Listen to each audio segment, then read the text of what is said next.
Merci pour la liobano na pourquoi lelo.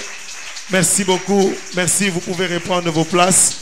Na télémissi prophète Daniel Kawata pour na kolobe la biso na pourquoi lelo. Amen. Quelqu'un peut dire amen très bien. Quelqu'un peut sanctifier son amen. Quelqu'un peut purifier son amen. Exagère un peu ton amen pour qu'on entende. Est-ce que quelqu'un peut prolonger son amen?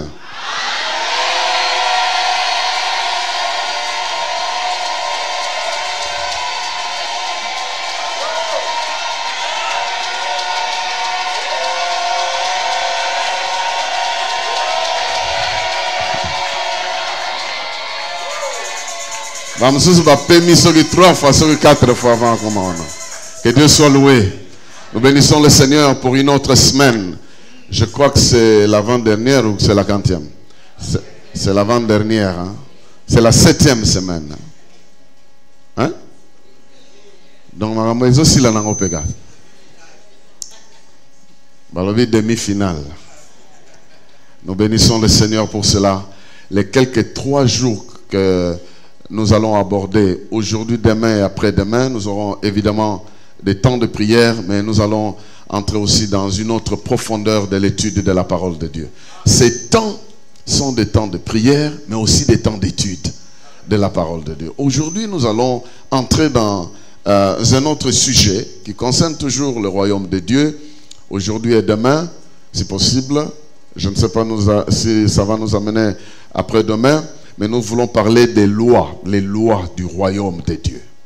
Les lois du royaume de Dieu. Vous ne pouvez pas vivre dans un royaume sans en connaître les lois. Et il n'existe aucun royaume qui n'a pas de loi. Tous les royaumes de la terre ont des lois.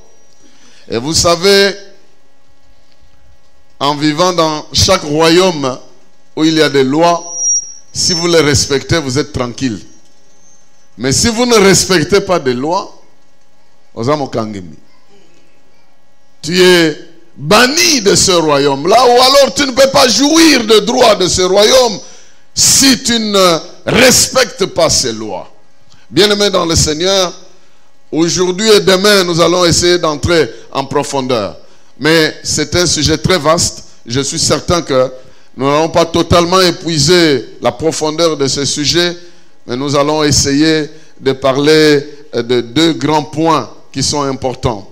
Aujourd'hui, je vais parler des lois dans l'ancienne alliance. Dieu n'a pas commencé à régner maintenant. Il a commencé à régner depuis l'éternité. Et il existe des lois de l'ancienne alliance. Il y a 2 grands groupes de lois. Il y a des lois de l'ancienne alliance et des lois de la nouvelle alliance. Demain, par la grâce de Dieu, nous parlerons des lois de la nouvelle alliance, ce qui nous concerne ici. Mais avant de bien comprendre les lois de la nouvelle alliance, il est important de retourner dans l'ancienne alliance et connaître ou comprendre comment fonctionnaient ces lois-là. Quelqu'un qui comprend comment fonctionnaient les lois de l'ancienne alliance va apprécier l'œuvre de Jésus-Christ à la croix. Parce que l'œuvre de Jésus nous épargne de beaucoup de ces lois-là de l'ancienne alliance. Mais c'est mieux d'abord de les connaître, de les comprendre, afin que vous puissiez apprécier l'œuvre de Christ. Alors, les lois de l'ancienne alliance, ce sont les lois dont on va parler aujourd'hui, mais je ne vais pas les citer toutes. C'est sûr que nous ne saurons pas les citer. Mais pour votre information, avant que j'aille dans les détails, les lois de l'ancienne alliance étaient dans 3 catégories. Peuvent être classées dans 3 catégories. Il y avait des lois morales, les lois morales. Les lois morales avaient pour objectif d'aider les gens à comprendre la notion du bien et du mal. C'était des lois qui réglaient le bien et le mal. Dieu a donné ces lois-là pour que les gens comprennent que si vous observez cette loi, vous faites le bien. Si vous n'observez pas, vous faites le mal. Notamment, les lois que vous avez dans Exode chapitre 20. L'Éternel a donné des lois à Moïse. Voici ces lois-là. Tu n'auras pas d'autre Dieu devant ma face. Tu ne te feras pas d'image taillée. Et tu ne citeras pas le nom de l'Éternel, ton Dieu, en vain. Observe les sabbats, parce que Dieu a travaillé pendant 6 jours. Le 7e jour, il s'est reposé. Et tu ne tueras pas. Tu ne commettras pas d'adultère. Donc vous connaissez. Tu ne mentiras pas. Tu ne porteras pas de faux témoignages envers ton prochain. Tu ne regarderas pas, tu n'envieras pas la chose de ton prochain, ni sa femme, ni son esclave, ni quoi que ce soit qui lui appartient. Ces lois-là sont des lois qui règlent la notion du bien et du mal. Il y en avait plusieurs à part les 10 commandements là. Ce n'est pas le seul. Et Dieu les a donnés à son peuple. Il y a la deuxième catégorie de lois, c'était des lois civiles.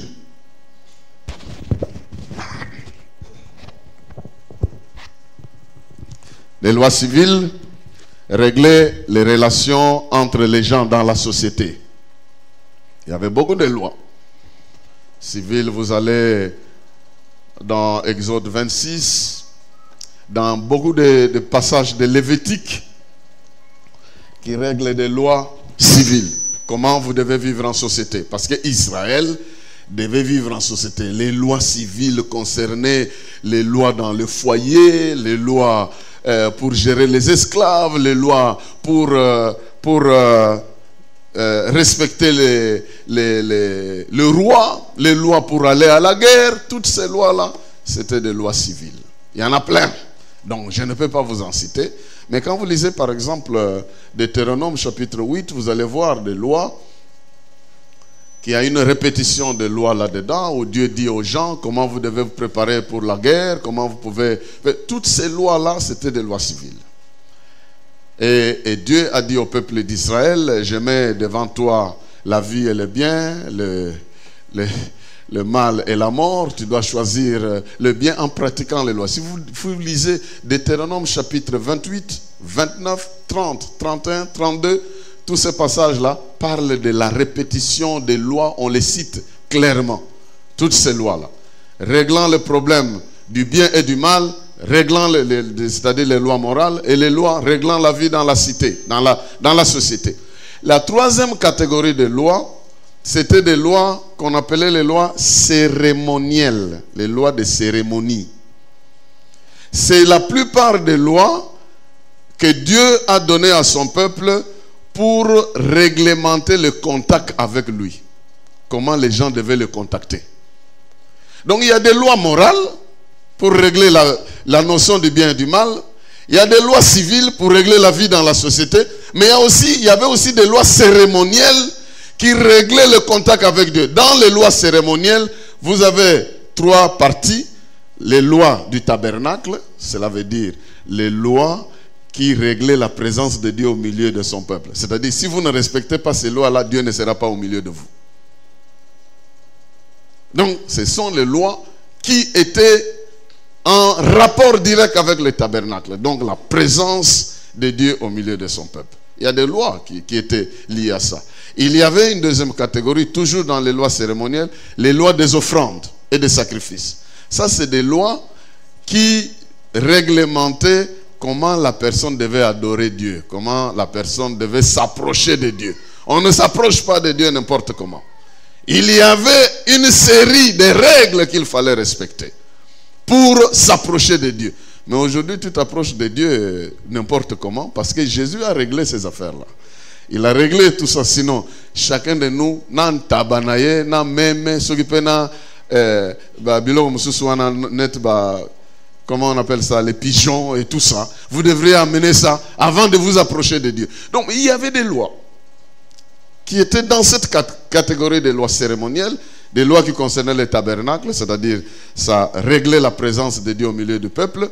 Les lois qui concernaient les offrandes et les sacrifices, ça réglait les prières, si vous voulez. Donc, comment quelqu'un devait s'approcher de Dieu.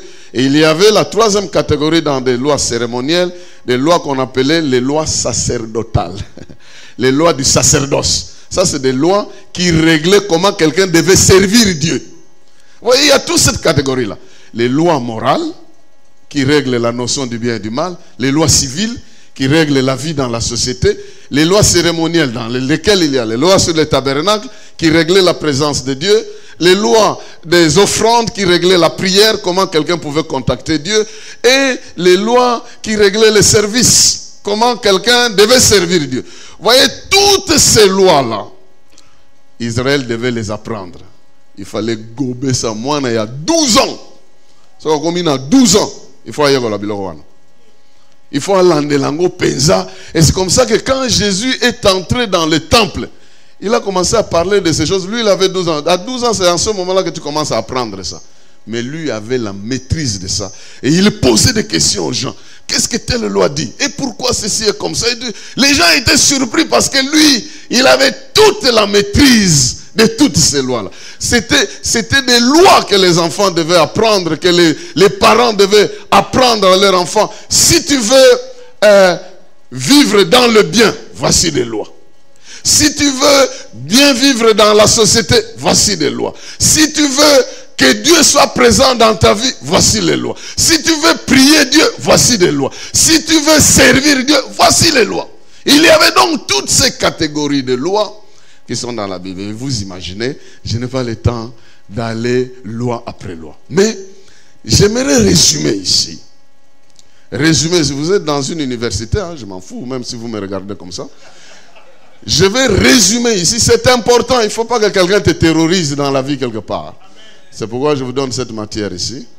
D'ailleurs, il y a tout le monde qui vient ici suppose toujours que vous avez ces matières. Mais peut-être ceux qui ont déjà une expression, nous croyons que vous avez déjà appris ça. Ah, donc maintenant, il faut que vous soyez prévenus.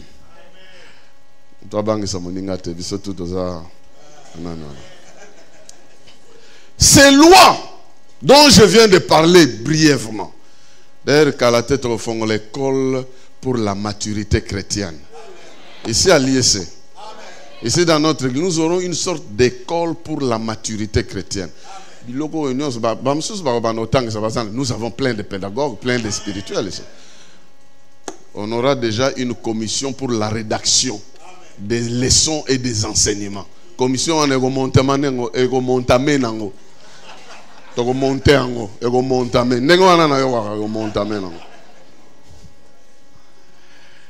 Aujourd'hui, je vais régler la question de savoir pourquoi alors Dieu a donné ces lois à Israël. Est-ce qu'il n'avait pas autre chose pour régler sa présence au milieu d'Israël? Pour que Israël vive en paix dans la société? Pour que Israël s'approche de lui? Il n'avait pas autre chose. Pourquoi il a donné ces lois-là? Pourquoi? Pourquoi il est allé donner ces lois-là? Quelles sont les raisons fondamentales? Il y a des raisons qui sont intéressantes, d'autres raisons ne sont pas intéressantes. Nous allons maintenant commencer la lecture. Exode chapitre 15.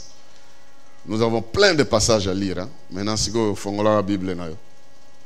Exode chapitre 15, nous lisons le premier texte de ce soir. Chapitre 15, versets 22 à 27. Exode 15, 22 à 27. J'ai la Bible second 21. Il est dit ceci. Moïse fit sortir Israël de la mer de Roseau et ils prirent la direction du désert de Chour. Après 3 journées de marche dans le désert, ils ne trouvèrent pas d'eau. Ils arrivèrent à Mara.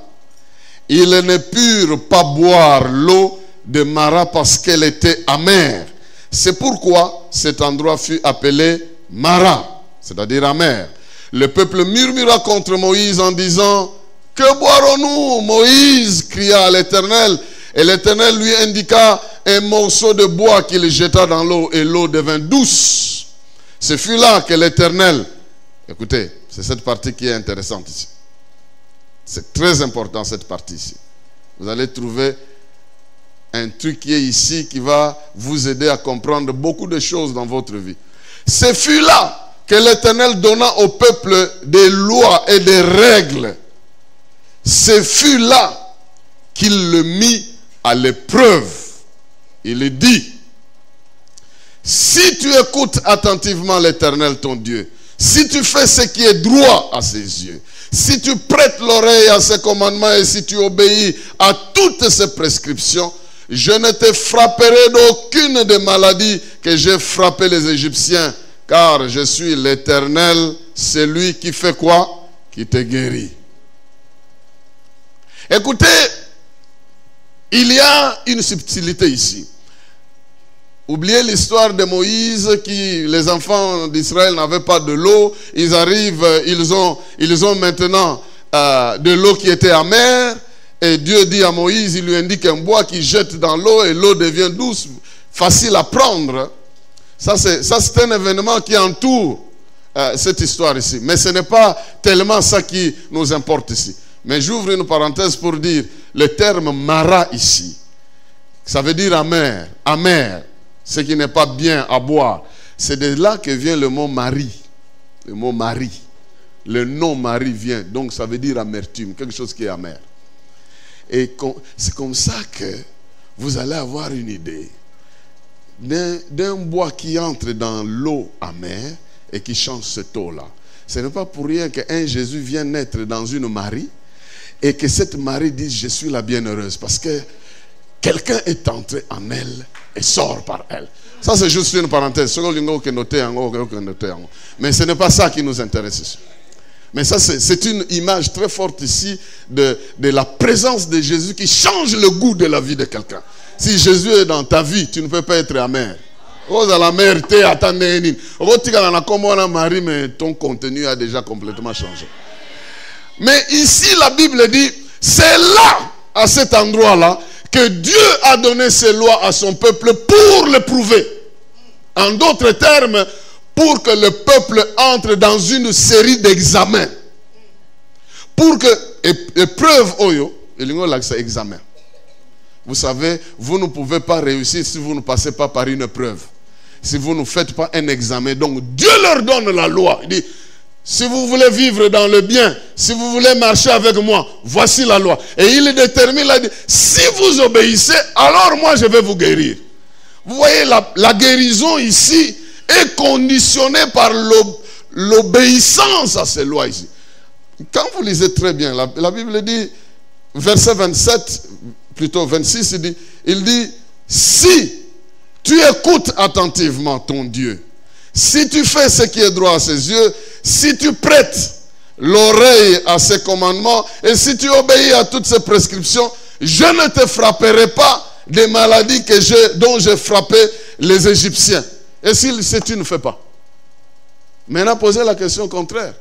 Il dit, si tu obéis, je ne te frapperai pas de ces maladies-là parce que je suis l'Éternel qui guérit. Et si tu ne fais pas? Je te frapperai, tu seras malade. Même si moi je suis l'Éternel qui guérit, si tu n'observes pas mes lois, tu auras échoué au test pour que moi je te guérisse. Est-ce que quelqu'un comprend? Donc il leur a donné ces lois-là pour leur faire comprendre que la vie, elle n'est pas une chose simple. Elle coûte. Et elle a besoin d'être prise au sérieux. Maintenant, vous voyez, il n'y a pas que seulement la guérison. Pour avoir la guérison, il y a un certain nombre de passages que je peux vous faire lire ici pour comprendre que toutes les bonnes choses étaient liées à la loi. Si vous ne la pratiquez pas, vous n'avez pas ces choses-là. Lévitique chapitre, chapitre 20, verset 8 et le verset 22, Lévitique. Ou lévitique, si vous voulez. Si vous voulez être des vrais lévites. Parmi les livres de la Bible, Lévitique, c'est le livre qui concerne effectivement toutes ces lois-là. Le verset 8 du chapitre 20.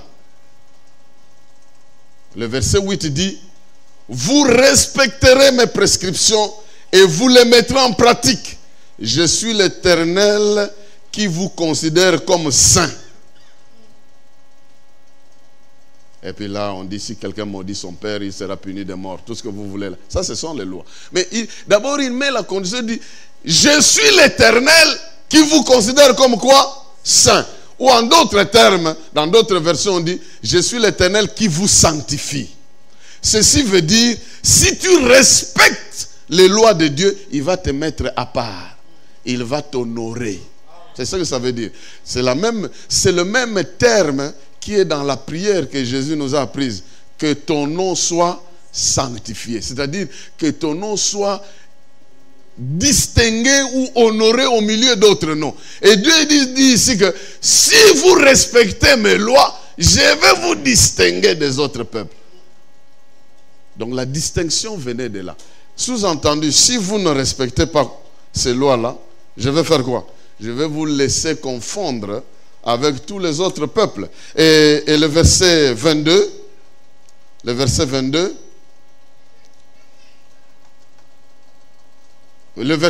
dit quoi?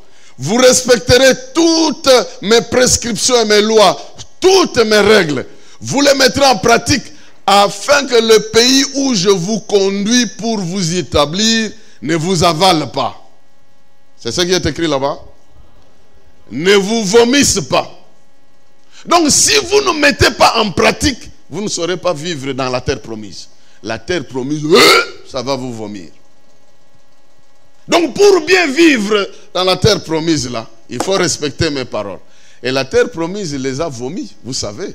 Ils sont allés en exil parce qu'ils n'ont pas respecté la parole et Dieu les a fait expulser. Donc c'était important qu'ils obéissent à la parole. S'ils n'obéissent pas, ils n'auront pas le bonheur dans le pays dans lequel, et pourtant Dieu était dans ce pays-là, Dieu leur a donné ce pays-là, mais s'ils ne respectent pas la loi, alors en ce moment-là, le pays va les vomir. Il y a un autre texte dans cette série de la raison. J'ai 4 raisons. Ça, c'est la première raison. Chapitre 25, verset 18. De Lévitique toujours. Chapitre 25, verset 18.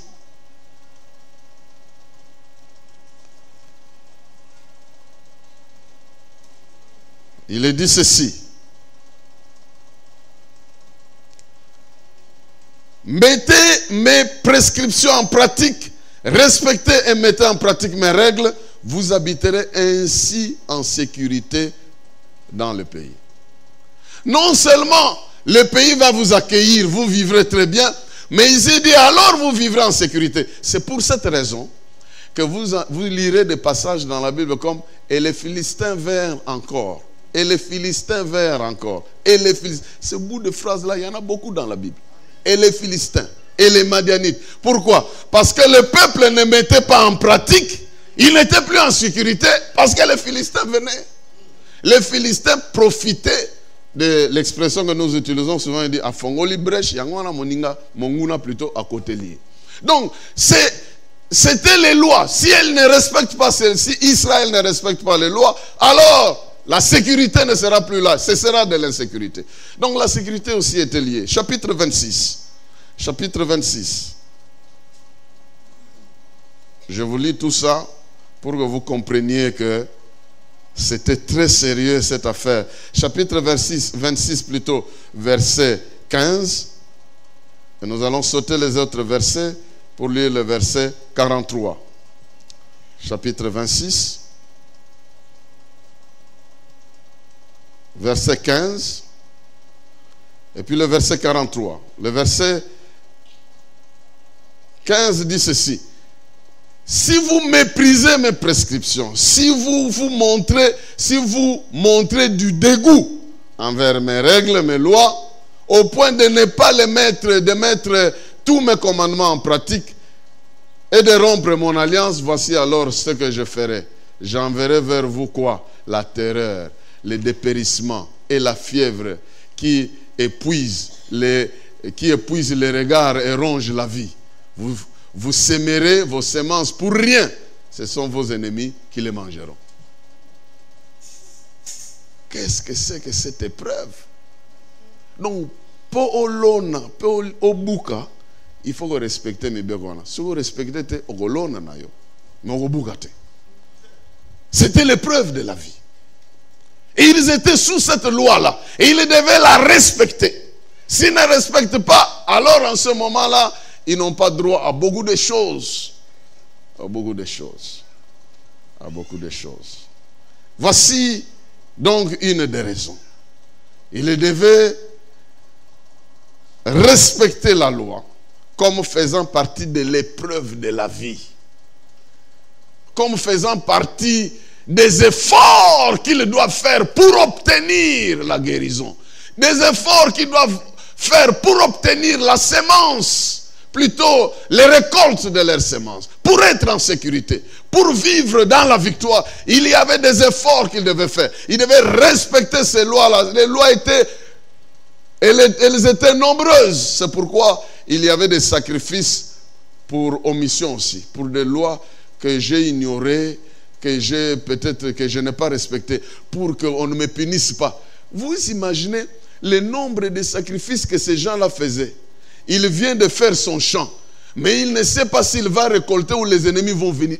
Mbamba sacrifice. Pour que l'ennemi ne vienne pas, pour qu'ils vivent en sécurité. Sinon alors, si Dieu ne leur pardonne pas, alors en ce moment-là, ils ne vont pas jouir. C'est comme ça qu'ils avaient l'habitude d'aller sacrifier beaucoup de fois, afin que leur péché soit couvert. Sinon alors, ils ne seraient pas en sécurité. Deuxième condition. À part le fait que la loi était une preuve pour la vie, deuxième raison, c'était des conditions pour réussir. C'était des conditions absolues pour réussir dans la vie. Si tu ne respectes pas les lois, tu ne réussiras pas dans ta vie et tu ne vivras pas. Donc, en quelque sorte, la vie et la réussite de la vie étaient attachées à l'observation de la loi. Ça, c'est important que vous compreniez cela pour apprécier ce que Jésus nous a apporté. Il est écrit dans Lévitique, chapitre 18.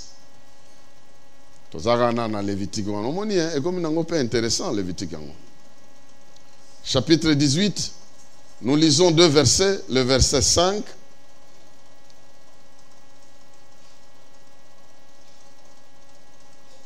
Le verset 5 d'abord. Il est dit, Lévitique, chapitre 18. Je m'excuse, je n'ai pas encore trouvé. Chapitre 18, le verset 5. Vous respecterez mes prescriptions et mes règles. L'homme qui les mettra en pratique vivra par elles. Je suis Jéhovah. En d'autres termes, je veille sur ça.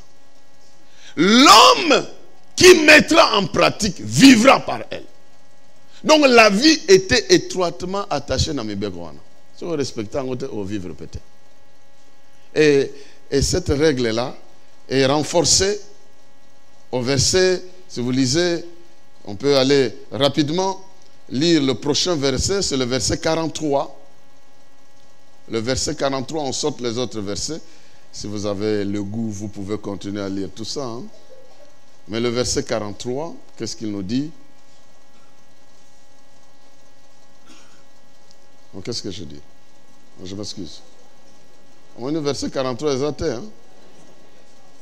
Boza très prudent. Hein? C'est le chapitre 26 et le verset 43. Vous retournerez, vous allez, je m'excuse, on lit alors le dernier verset, le verset 26. Qu'est-ce que le verset 26 dit?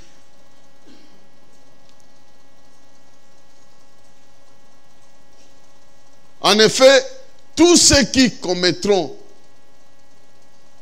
le verset 26, je m'excuse, vous respecterez mes prescriptions et mes règles, et vous ne commettrez aucun de ces actes abominables, ni israélites, ni l'étranger qui séjourne parmi vous. En effet, toutes ces pratiques abominables, les hommes qui ont habité le pays avant vous les avaient commises. Et le pays en est devenu impur. Que le pays n'ait pas à vous vomir parce que vous l'aurez rendu impur comme il a vomi les nations qu'il habitait avant. Amen. Vous pouvez continuer la lecture. Si vous ne pratiquez pas, vous ne vivez pas et vous ne saurez pas être à l'aise. Pourquoi? Parce que les gens que Dieu a chassés là, ils ont commis les mêmes bêtises. Et si vous faites la même chose, Dieu qui est juste, il vous considérera comme toujours malfaiteur et il va vous faire partie. Ça, c'est la deuxième raison. Vous devez pratiquer la parole parce que, ou plutôt les lois, parce que votre vie dépend de ces lois-là. Si vous ne les pratiquez pas, vous ne saurez pas vivre ou réussir. N'est-ce pas qu'il est écrit dans Josué chapitre 1, verset 8. Vous connaissez ça par cœur, non? Que ce livre de la loi ne s'éloigne point de ta bouche. Médite-le jour et nuit pour agir fidèlement selon tout ce qui est prescrit. C'est alors que tu auras du succès, c'est alors que tu réussiras. Imaginez-vous, la condition est dans la pratique de tout ce qui est prescrit fidèlement. Est-ce que vous assure, Gogo? Tu ne coqueras pas. Le psaume premier dit quoi? Heureux l'homme qui ne marche pas selon le conseil des méchants, qui ne s'arrête pas sur la voie des pécheurs, et qui ne s'assit pas en compagnie des moqueurs, mais qui trouve son plaisir dans la loi de l'Éternel et qui la médite jour et nuit. Il est comme un arbre planté près des courants d'eau et qui donne son fruit en sa saison et dont le feuillage ne se flétrit point. Ce qui suit dit quoi? Tout ce qu'il fait lui réussit. La condition, c'est méditer, respecter la parole de Dieu. C'est pourquoi ce n'était pas une chose facile. Troisième condition, ou troisième raison de la loi, c'était pour préparer les Juifs à comprendre l'importance du Messie ou du Sauveur. Donc parce qu'ils vont certainement échouer à l'épreuve. Toutes ces lois-là devaient les amener à échouer. Dieu savait déjà qu'ils vont échouer. Alors, comme ils vont échouer, il faut qu'ils apprécient maintenant la voie que moi je leur propose pour réussir dans la vie. Romains, maintenant on entre dans le Nouveau Testament. Allons-y dans Romains chapitre 10. Romains chapitre 10. Romains chapitre 10. Nous lisons à partir du premier verset jusqu'à vers le 11e verset.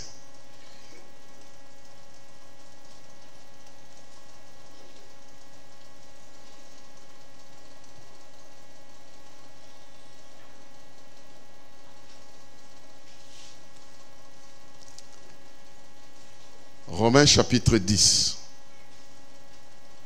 Vous y êtes? Hein?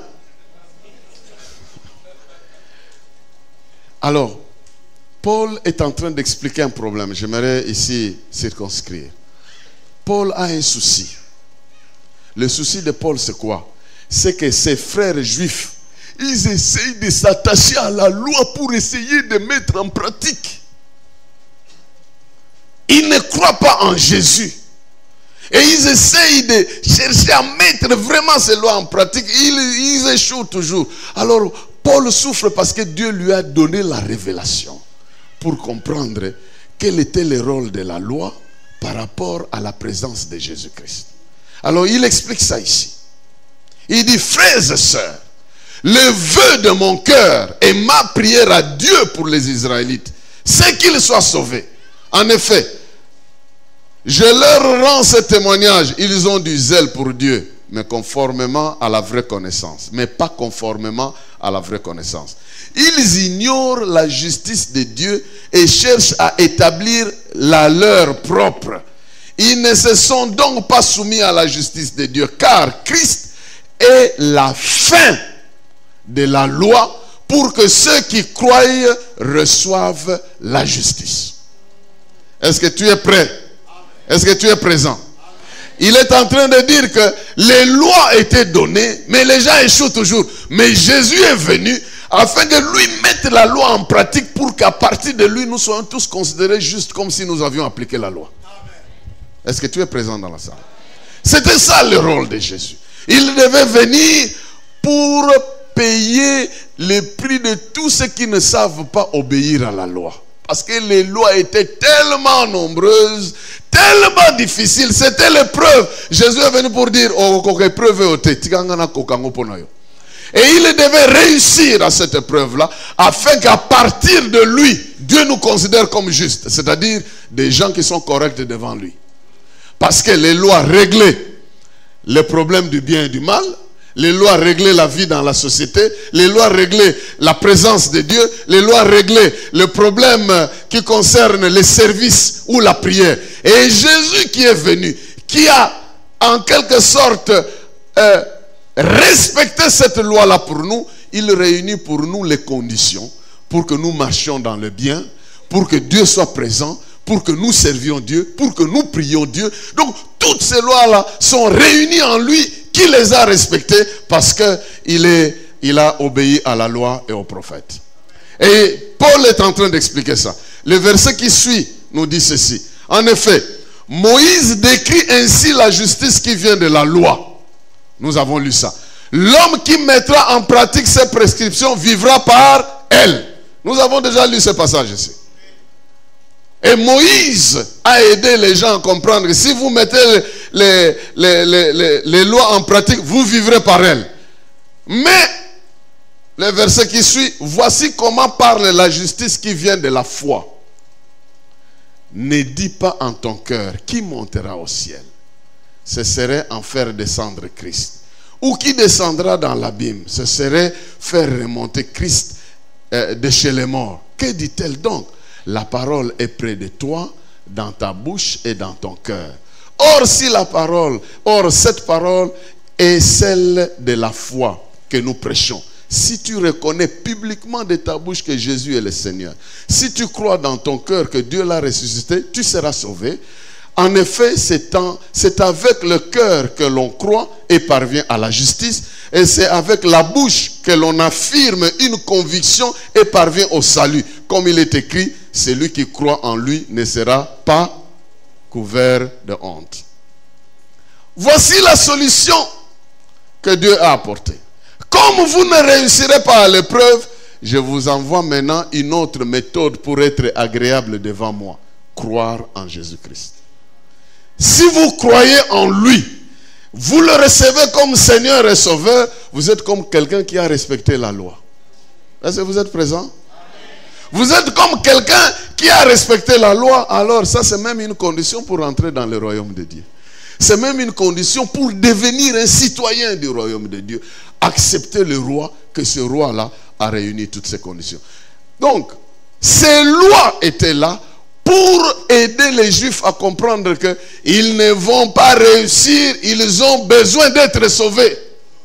Ce n'est pas ces lois-là qui vont les sauver, ce n'est pas en les pratiquant qu'ils vont réussir à vivre, c'est en acceptant la solution que Dieu a apportée par la personne du Messie, par Jésus-Christ, qu'ils vont accepter. Alors, bien-aimés dans le Seigneur, c'est ici qu'il ne faut pas blaguer avec votre relation avec Jésus-Christ. Cette relation a réglé beaucoup de problèmes sur lesquels le diable peut vous accuser. Cette relation a réglé beaucoup d'accusations dans le passé. C'est pourquoi il est écrit, celui qui est en Christ est une nouvelle créature. Il n'y a donc plus de condamnation pour ceux qui sont en Christ, comme nous le verrons demain, parce que la loi de l'esprit de vie t'a affranchi de la loi du péché et de la mort. C'est des lois dont nous parlerons demain. Je ne suis pas encore là, je suis en train d'anticiper. Et il est important de comprendre que comme les Juifs n'arrivaient pas à respecter ces lois-là, et nous non plus, nous n'arriverons pas à les respecter, Dieu a placé Jésus comme une solution. Et si toi, tu ne l'acceptes pas, si tu veux vivre à ta manière, tu ne seras jamais agréable à Dieu. Et tu ne vas jamais réussir à l'épreuve. Amen. La dernière raison, dis-moi, dans cette partie, nous la trouvons, c'est une raison pour nous aider, nous maintenant, les non-juifs, nous aider à comprendre que la foi en Jésus elle est capitale pour obtenir toutes les promesses de Dieu. Pour nous aider, pas seulement les Juifs, mais nous aussi les non-Juifs. Et cela est écrit dans Galates chapitre 3. Galates chapitre 3.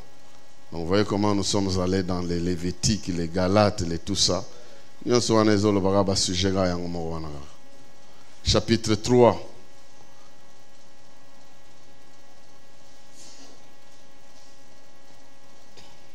Chapitre 3.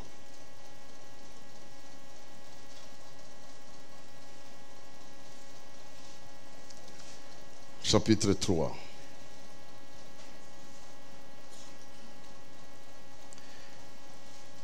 À partir du verset 10. Écoutez ce que l'apôtre Paul est en train de dire ici. En effet, tous ceux qui dépendent des œuvres de la loi sont sous la malédiction. Car il est écrit, maudit soit tout homme qui ne reste pas fidèle à tout ce qui est écrit dans les livres de la loi pour le mettre en pratique.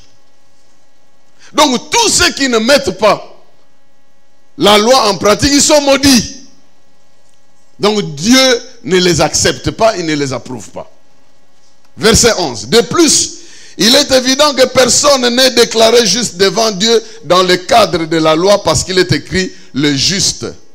Il vivra par quoi? Par la foi. Ce n'est pas par le respect d'abord de la loi, mais par la foi dans la solution que Dieu a donnée. Or, la loi ne s'appuie pas sur la foi. Elle dit au contraire, l'homme qui mettra ses lois en pratique vivra par elles. Nous avons déjà lu ce texte, n'est-ce pas? Cette phrase-là. La loi a dit, celui qui met en pratique les lois vivra par elles. Christ, verset 13, nous a racheté de la malédiction de la loi en devenant malédiction pour nous. Puisqu'il est écrit, tout homme pendu au bois est maudit. C'est ainsi qu'en Jésus-Christ, la bénédiction d'Abraham touche aussi le non-juif afin que nous recevons par la foi l'esprit qui avait été promis. Nous allons revenir à ce texte plus tard. Mais ici, il est dit, Dieu il est vraiment un stratège. Il a dit, ceux-là qui ne respectent pas la loi sont maudits. Ça, c'est la loi qui dit ça. Mais la loi aussi dit que, en tout cas, celui qui meurt pendu sur le bois, il est maudit. La loi aussi, n'importe qui, hein, ça concerne n'importe qui. Quelqu'un qu'on tue en le pendant sur le bois plutôt, il est maudit. C'est comme ça que Dieu, dans sa stratégie, a voulu que Jésus, comme il ne peut pas prendre toutes tes malédictions, il soit aussi tué sur le bois. Parce que la loi dit que celui qui est tué sur le bois est maudit. Or, Jésus, lui, il n'avait fait aucun péché. Il était en train de mourir pour tous ceux qui étaient maudits. Et lui-même, comme il ne pouvait pas lui être maudit, il est allé sur le bois, parce que le bois dit, la loi dit, la même loi dit, celui qui est tué sur le bois, pendu sur le bois, qui meurt pendu, est maudit. Et Jésus pouvait mourir de n'importe quelle mort. Hein? Mais pourquoi il est allé sur le bois? Pour qu'il accomplisse cette loi-là. De porter sur vous la malédiction. C'est ici où les enseignements de catéchuménat ont des problèmes. Des problèmes. Dans un village, vous savez, les catéchumènes dans les villages là, on demande à un enfant, les enfants qui suivent les enseignements de baptême, ils se suivent là. Ici chez nous, on fait même les tests, je crois. Là, on suit, on dit, l'enfant se tient là, il dit, qui a tué Jésus? Ah, il regarde, dit, je ne parle pas dans la langue dans laquelle il a parlé, parce que vous n'allez pas entendre. J'ai traduit ça un peu, il dit, ah, bon, au fond, il dit, non, au fond,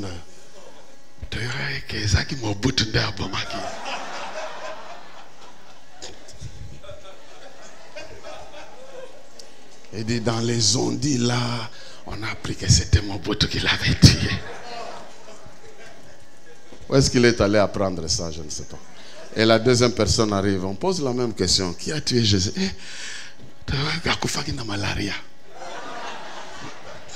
Maintenant, les gens qui passent le temps dans des églises et qui doivent se faire... Ici, c'est le test pour être baptisé. Et répond comme ça. Qu'est-ce qu'elle a entendu comme enseignement? On ne sait pas. Pour qu'elle arrive à répondre ça, c'est que quelqu'un doit lui avoir appris. Si elle répond d'elle-même, elle suppose qu'elle n'a rien appris. Soit c'est lui qui lui a appris de fausseté, soit alors on lui a rien appris là-dessus. Est-ce que bon, si tu comprends le Congo, elle a dit,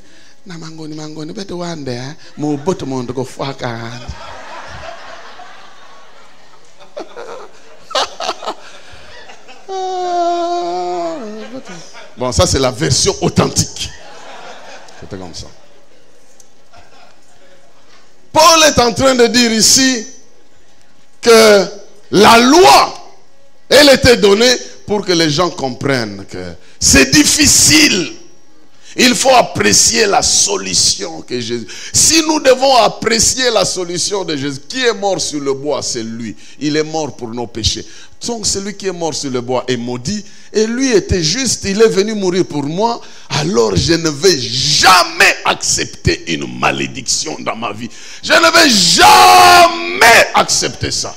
Jamais je croirai, parce que celui-là qui est en moi, il a déjà payé ce prix-là. Il a déjà porté la malédiction. Je ne vais pas la porter, même si j'ai commis des fautes qui doivent faire que la malédiction soit en moi. Quelqu'un a porté ça sur la croix. Et ma foi, je vivrai par la foi en Jésus, pas par le fait que je respecte d'abord cette parole-là, mais parce que quelqu'un a payé un prix pour que moi je sois considéré juste. Quelqu'un a payé un prix. Alors, rapidement, quelle est la bonne nouvelle aujourd'hui par rapport à cette loi-là? Quelle est la bonne nouvelle? Parce que ça, c'est cette loi de l'ancienne alliance. Quelle est la bonne nouvelle? D'abord, je t'informe que la loi est venue après la promesse. Ça, c'est important que tu comprennes ça. La loi est venue après la promesse. Note ça, c'est capital. La loi est venue après quoi? Donc la promesse était avant la loi. La promesse était avant la loi.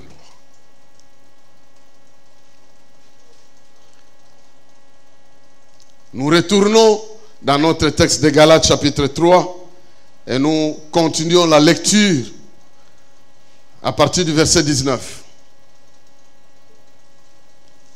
Pourquoi donc la loi? Elle a été ajoutée ensuite, c'est le verset, non, voici, verset 15. Allons au verset 15. Frères et sœurs, je parle ici selon les règles humaines. Quand un testament est établi par un homme, personne ne peut l'annuler ni lui ajouter quelque chose. Or, les promesses ont été faites à Abraham et à sa descendance. Il n'est pas dit et aux descendances, comme s'il s'agissait de plusieurs. Mais c'est d'une descendance qu'il s'agit, à ta descendance, c'est-à-dire à Christ. Voici ce que je veux dire. Un testament que Dieu a établi. La loi survenue 430 ans plus tard ne peut l'annuler et rendre ainsi la promesse sans effet. C'est impossible. En effet, si l'héritage venait de la loi, il ne viendrait plus de la promesse. Or, c'est par une promesse que Dieu a accordé sa grâce à Abraham. Pourquoi donc la loi? Elle a été ajoutée ensuite à cause des transgressions jusqu'à ce que vienne la descendance à qui la promesse avait été faite. Elle a été promulguée par les anges au moyen d'un médiateur. Un médiateur qui n'intervient pas quand... Un médiateur n'intervient pas quand il y a une seule partie. Or là, Dieu est seul. La loi est donc contre les promesses de Dieu? Certainement pas. Si une loi qui puisse procurer la vie avait été donnée, la justice ne viendrait réellement de la loi, Mais l'Écriture a déclaré que le monde entier est prisonnier du péché, afin que ce qui avait été promis soit accordé par la foi en Jésus-Christ à ceux qui croient. Amen. Avant que la foi vienne, nous étions prisonniers sous la garde de la loi. Et maintenant que la foi, jusqu'à ce que la foi soit révélée. J'ai besoin d'illustrer ça pour que vous compreniez. Abraham. Vous allez comprendre ceci. Abraham. J'ai besoin de Dieu. Où est Dieu? Abraham. J'ai besoin de Dieu. Où est Dieu? Dieu. Viens, Dieu. Non, viens avec ton livre. Viens avec ton livre. J'ai besoin des Juifs. Où sont les Juifs? 4 et 5 personnes. Boyanan, bang, bang. Les enfants, venez vite. Non, venez. 4 et 5 personnes, 5 personnes, venez. Venez, vous deux là. Il ne faut pas avoir peur de... Venez vous tous là, qui voulez venir, venez. Regroupez-vous ici. Ici. Tenez-vous la main comme un cercle. Faites un cercle et tenez-vous la main. J'espère que vous n'avez pas de problème les uns les autres. Hein? Tenez-vous la main.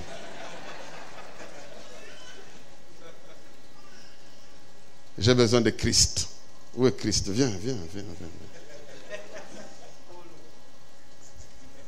Et j'ai besoin de 5 autres personnes qui sont les non-juifs qui doivent venir. Venez vite. Venez vite. Levez-vous, venez vite. Personne ne va prendre votre place. Il se tient là. Toi aussi tu as un livre. Venez vite. Regroupez-vous ici. Tenez-vous aussi la main. Hein? Tenez-vous la main. Toi tu mets ton épaule. Approchez-vous un peu. Hein? Approchez-vous ici. Tu mets ta main sur son épaule. Tu mets sa main sur son épaule. Tu mets ta main sur son épaule. Et ici, non, toi tu lui donnes. Vous voyez un peu la scène. Regardez la scène. Dieu signe l'alliance avec Abraham. Que je te bénirai. Tout ton peuple sera béni. Ta descendance sera bénie par toi. Celui qui te maudira sera maudit. Celui qui t'honorera sera honoré. Je vais vivre avec toi dans cette alliance. Abraham Abotiban. N'est-ce pas?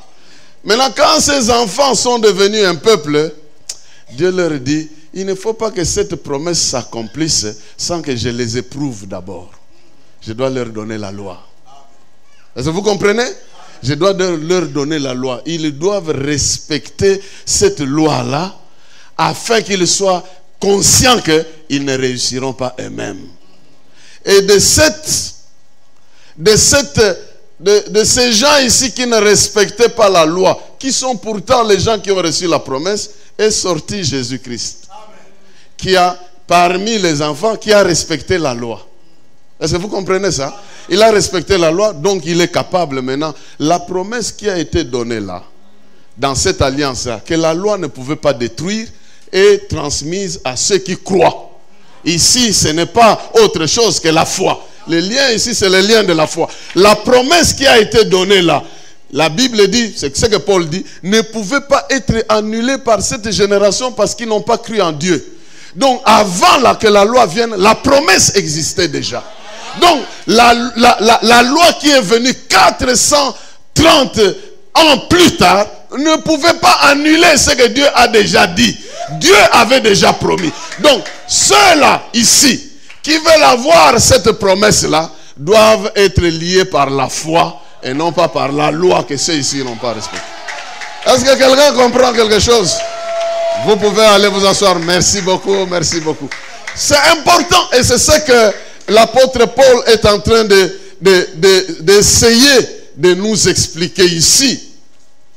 Au verset 17. Au verset 17, il dit, voici ce que je veux dire. Un testament que Dieu a établi avec Abraham. N'est-ce pas? La loi, venue 430 ans plus tard, ne peut pas l'annuler et rendre ainsi la promesse sans effet. C'est impossible. Donc cette loi-là ne pouvait pas annuler la promesse. Elle était toujours là. Jusqu'à ce que les gens comprennent que cette loi voulait les aider à comprendre qu'il faut croire à un sauveur.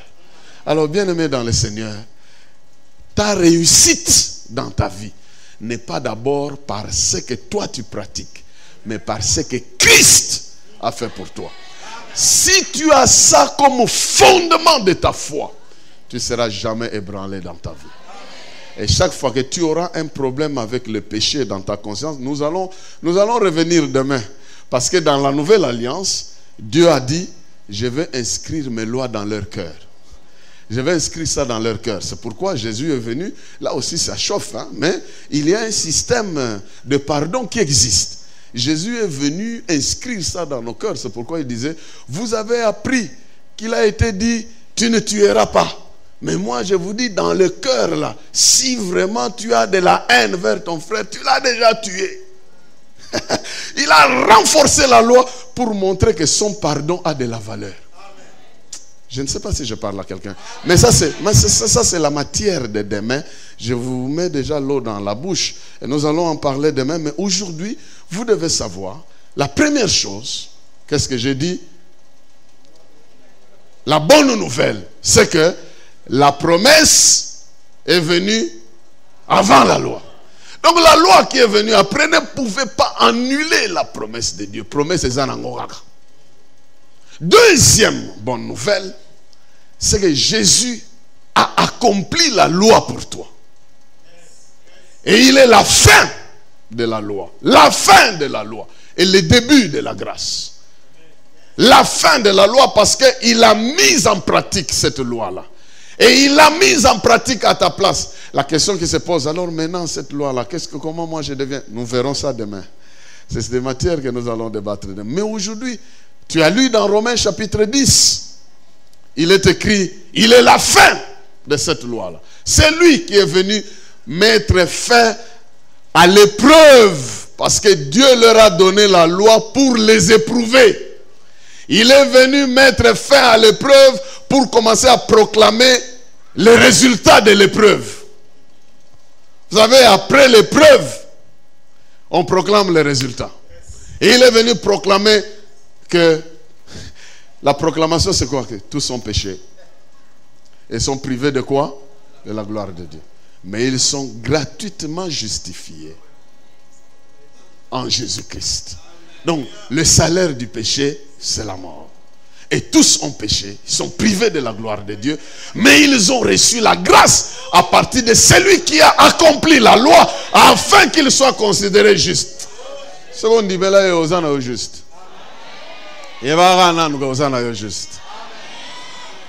C'est important de croire. Troisième bonne nouvelle,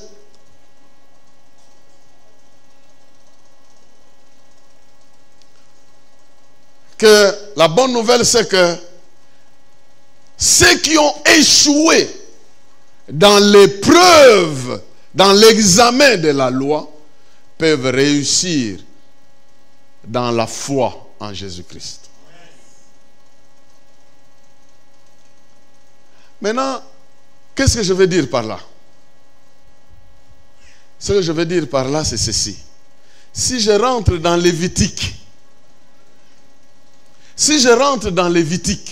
et je lis, il est écrit là-bas, que si vous ne respectez pas mes lois, le pays va vous vomir. Moi, je veux dire, en tout cas, moi, le pays ne me vomira jamais, parce que moi, je suis avec celui qui a respecté la loi. Vous voyez comment la parole de Dieu devient utile. Comment moi, maintenant, je commence à comprendre que j'ai les bénéfices avec Jésus, les bénéfices là où les autres ont échoué. Moi, je ne vais pas échouer parce que quelqu'un a fait un examen à ma place. Malheureusement, c'est ce qui se fait dans nos universités ici. Quelqu'un dans le bas Congo a tinda mutumususu. Mercenaire a salé l'examen. Ça, c'est un mauvais exemple, mais en fait, c'est ce qui s'est passé chez toi avec Jésus-Christ. Donc, ce qui est arrivé, c'est que je vais retourner dans ce livre-là de la loi et lire. Il est écrit que si vous respectez ces lois, vous voyez, rappelez-vous d'Exode chapitre 15. Il est dit là-bas que si tu respectes ces lois que l'Éternel te donne, alors je ne mettrai pas sur toi les maladies que j'ai mis chez les autres parce que je suis l'Éternel qui te guérit. Or, moi, je ne suis pas dans cette condition-là. Je suis dans la condition de celui qui me rachète. Il est même dit que par ses meurtrissures, moi, je suis guéri. Donc, sans avoir d'abord respecté aucune de ces lois-là, mais j'ai ici la grâce d'être guéri parce que celui-là qui m'aide, qui m'a racheté, il m'a racheté de la malédiction. Donc c'est pour cette raison que vous n'allez pas abandonner de lire. Il y a même des gens qui ne lisent plus l'Ancien Testament. Ils disent ça ne sert à rien. Mais comment tu vas apprécier ta foi en Jésus si tu ne regardes pas ça?